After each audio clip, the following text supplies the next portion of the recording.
Ideas lingüísticas de la antigüedad.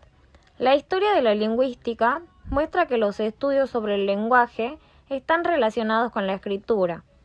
Con respecto a esta relación, se piensa que la escritura permite el desarrollo de la capacidad metalingüística, que hasta la propia etimología de la palabra lo corrobora. La palabra gramática, del griego gramáticos, es una derivación de grámata, que significa aquel que comprende el uso de letras y puede leer y escribir. El nacimiento de la gramática griega se sitúa en el siglo V a.C., con las primeras discusiones filosóficas de Sócrates, Platón y Aristóteles. El gramático Dionisio Altracio, 100 años antes de Cristo, reconoce 8 clases de palabra y distingue las primeras 5 clases por ser variables, describiendo la morfología de cada una. En el siglo II después de Cristo, por su parte, el gramático Apolonio Díscolo hace hincapié en la relación entre la morfología y la sintaxis. También situamos al gramático romano Varro, 116 al 27 a.C., a quien se debe la primera distinción entre morfología flexiva y derivativa. Continuando así en el siglo V, Prisciano con el paradigma de Dionisio. La lingüística en la Edad Media. En el siglo V, Prisciano, en su obra Instituciones gramaticales, establece la sistematización del latín. Las características de los estudios lingüísticos durante la Edad Media son consecuencia directa de ciertas condiciones socioculturales. En el siglo VI, a partir de Boecio, la gramática forma parte del triunviro medieval junto con la lógica y la retórica. En el periodo de la filosofía escolástica, Roger Bacon establece que hay unas solas gramáticas para todas las lenguas y que las particularidades son meras variaciones accidentales. En el siglo XIV y en el siglo XV ocurre una serie de cambios socioculturales que son decisivos en los cambios que se producen en la reflexión lingüística postmedieval. Es importante el desplazamiento de los feudos y el surgimiento de los estados nacionales que acompañan la expansión de la alfabetización de la clase alta. De este modo, las lenguas nacionales ganan prestigio y el latín empieza a perder importancia como la lengua de la cultura. En 1492, Antonio de Nebrija nos proporciona la primera gramática de la lengua castellana. De este modo, Nebrija nos otorga una lengua vernácula, el mismo rasgo epistemológico que el latín. Nebrija era un latinista políglota, capaz de comprender latín, griego, hebreo, árabe, francés, etc.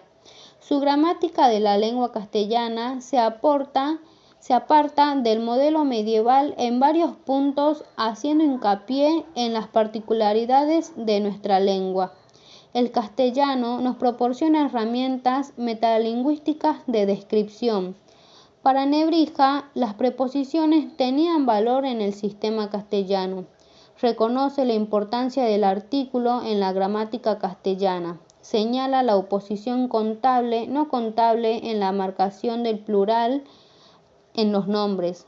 Reconoce una única voz flexiva, la activa, la pasiva y la media. También las diversas funciones sintéticas que cumple el pronombre y establece la oposición entre verbos transitivos e intransitivos, que en el sistema del latín no cumple ni desempeña una función. En los siglos XVIII y XVII, los filósofos Francis Bacon y Gottfried Leibniz destacan las imperfecciones de las lenguas naturales. A su parecer, estas interferían en la comunicación transparente de las ideas. Plantean una distinción entre la gramática empírica y la gramática general o filosófica más abstracta. En el siglo XVII, John Wilkins, Anthony Arnold y Claude Lancelot intentan proponer un sistema que permite expresar inequívocamente el conocimiento, el pensamiento y las ideas. Wilkins, que escribe un ensayo hacia un personaje real y un lenguaje filosófico, en 1668 pretende lograr una esquematización completa del conocimiento humano a partir del lenguaje completo. Según Wilkins, todas las palabras podrían ser expresadas económicas y sistemáticamente por medio de una serie de nociones básicas: relación abstracta, acciones, procesos, conceptos lógicos, géneros naturales, especie de cosas animadas e inanimadas y relaciones físicas e institucionalizadas entre seres humanos. Por otro lado, Arnold y Lancelot escriben la influyente Gramática venerable y razonada en 1660. Esta misma intenta reconstruir una única gramática subyacente que aparece en diferentes lenguas: el latín, el griego, el hebreo y diversas lenguas europeas, con el fin de captar la forma del pensamiento y el razonamiento humano. Los gramáticos del Port-Royal. Las clases de palabras se reducen a dos básicas: los objetos y la manera o la forma del pensamiento, que remite a la clásica dicotomía entre nombre y verbo. Una de las propuestas del Port-Royal es la idea de que ciertas oraciones complejas deben reescribirse como la función de varias oraciones simples.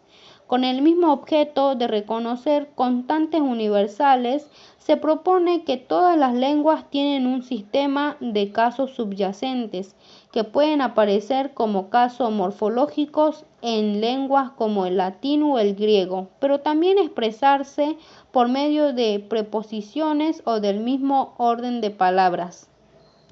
En forma independiente de la discusión filosófica acerca del carácter del lenguaje, un campo lingüístico que se desarrolla en los siglos XVI y XVIII es el de la descripción de lenguas exóticas, que acompaña la colonización europea de América primero y de Asia y África más tarde, así como la de acción civilizadora y evangelizadora llevada a cabo en esos continentes. A su vez, se desarrollan las primeras gramáticas normativas, con la creación de las correspondientes academias nacionales, que buscan establecer una norma culta para la lengua europea. En el caso particular de nuestra lengua, la primera gramática de la Real Academia Española data de 1771.